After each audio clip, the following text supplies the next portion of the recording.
জয়রামবাটিতে মায়ের বাড়ির কাছেই বাণুজ্যে পুকুর, কিছু দূরে আমোদর নদ।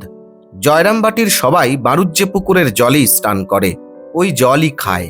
মায়ের সন্ন্যাসী সেবক কিশোরী মহারাজ স্বামী পরমেশ্বরানন্দ একদিন আমোদরে স্নান করতে গিয়ে দেখলেন নদীর ধারের বালি সরালি পরিষ্কার সুন্দর জল।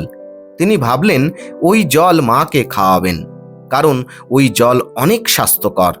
পরদিন তিনি স্নান করবার সময় একটি কলসি নিয়ে গেলেন এবং স্নান শেষে মায়ের জন্য কলসিতে করে জল নিয়ে এলেন। সেবক ভেবেছিলেন মা খুশি হবেন, কিন্তু মা তাকে বকতে লাগলেন, কে তোমাকে জল আনতে বলেছে?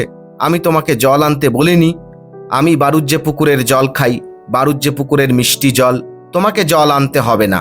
কিন্তু সেবক লক্ষ্য করলেন মা বিরক্ত হলেও ওই জল ব্যবহার করছেন, তাই পরদিনও স্নান করে ফেরার সময় মায়ের জন্য জল নিয়ে এলেন।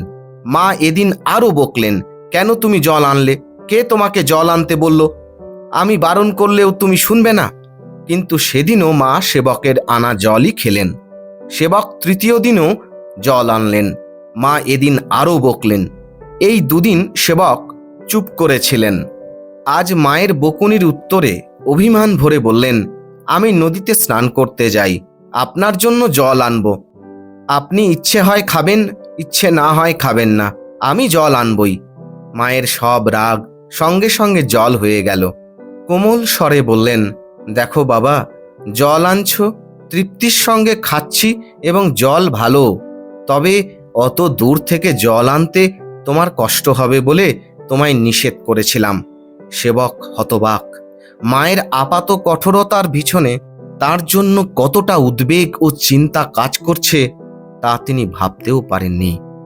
এমনটাই ছিলেন শ্রী শ্রী মা।